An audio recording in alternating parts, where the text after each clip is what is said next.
My name is Nena Chilaza Okoye.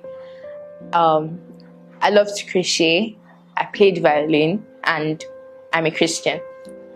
I aspire to be a lawyer, a good lawyer that stands for the truth. The story I'm sharing is about how bullying and letting what people say about me landed me in the hospital. Okay, so when I was in primary school, teachers would always make comments, but I really didn't take it hard because they are teachers, so I just felt, well, that's how they are. Then I now got to secondary school and it was no more teachers, it was students, my juniors, seniors, and my classmates. So they always make comments like, oh, you're too big for your age, you're this, you're that, you're that, you're this.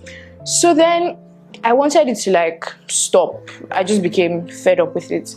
So I went and told my mom, and then my mom was like, ignore them, you're not any of that, don't mind them, just focus. God said that you are beautifully and wonderfully made, so focus on the one that God said and forget what your classmates are saying. So I said okay, and then it still continued even after I tried to see myself the way my mom told me to.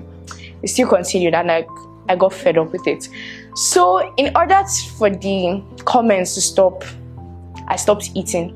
So I would go weeks without eating any food at all.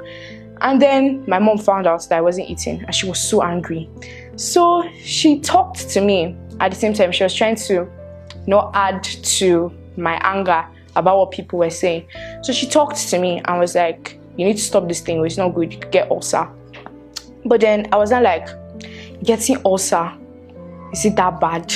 Because if the not eating actually works, these body shaming and comments will stop.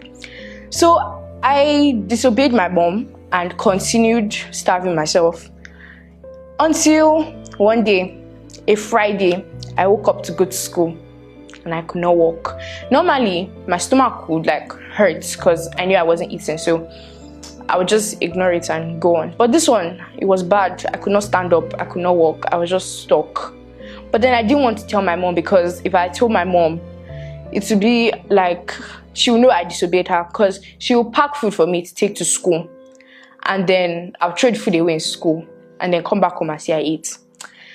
So this kept going on till that day when I woke up and I couldn't move. And then I just said, let me ignore it and then just try. So I got to the bathroom, started getting ready for school, and then I started throwing up seriously. And then that was when my mom entered. And then she was like, what happened? At that point, I just had to tell her everything. So she was upset, like a mother would be. She was upset. But at the same time, she was trying to reason with me because I was already sick. So she just said, okay, let's go to the hospital. Went to the hospital, and well, the doctor in the hospital is my mom's friend. So my mom went to her and explained everything. My mom was very angry. So she was telling the doctor, do you know she has not been eating? I'll be packing food for her, she won't be eating it, everything. So even the doctor was like, we see people like that all the time now, don't mind them. There's always all these people that'll be body shaming you. My mom was not telling me, okay, the people that made those comments, that were trying to adjust yourself for them, where are they now? They're in school. Where are you? In the hospital because of them. So that was how they gave me drip. I got so many injections, and then that all made me feel sad, because that same day when I was in the hospital, my mom called my aunt. Then my aunt shouted at me on the phone. It's not like, you're stressing your mother. Look at how you're in the hospital now. Where are all those people? Where are they? Tell me where they are. They're all in school learning and you're in the hospital.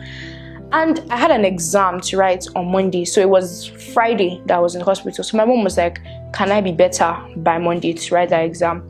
So because of that, the amount of injections they gave me was a lot, because for a speedy recovery. And then I was just in the hospital and I was like, so this is how these people have landed in the hospital now. And then I said, in fact, once I come out from here, anything anybody says, I'll turn a deaf ear to it. So I was scrolling on TikTok while I was in the hospital, waiting for them to come in with the next injection. So I was just scrolling on TikTok, and then it was one preacher that was talking about how God sees us and how we are wonderfully made by God. So I always remember the Bible passage she used. It was Genesis 1:28. And then at that point, it was saying how God made us in his own image. And then I was like, how about I stop seeing myself in the eyes of these people and start seeing myself in the eyes of God? And I prayed about it, and I told God that I will never ever in my life try what I did again, because he sees me as special, and in God's eyes I am not fat and I don't look somehow. So that was how I was discharged from the hospital Sunday. Yes, I was discharged from the hospital on Sunday. I went to school Monday to write my exam. And then those same people were not like, you got ulcer, what happened? And in my head, I'm like, you happened, you were the one that was bullying me. But I didn't really tell them that, I just said it in my head. So basically, that's my story. Bible verse that has inspired me in life, there are two actually. One is 2 Timothy 1:7 that says, for God has not given us a spirit of fear, but of power, of love, and of sound mind. And the second one is Genesis 1:28. That one talks about how we were made in God's image. It has inspired me because it shows that, first of all, God has given me the spirit of love, which means not just should I love others, I should also love myself. And I should love how God made me. And the second one being that I was made in God's image. That has inspired me in a way that how I should look at myself. I should look at myself how other people want me to, but it should be how God wants me to. A song that sums me up. Unstoppable by Sia. The advice I would give to my generation is to love yourself and don't try to change yourself because of people.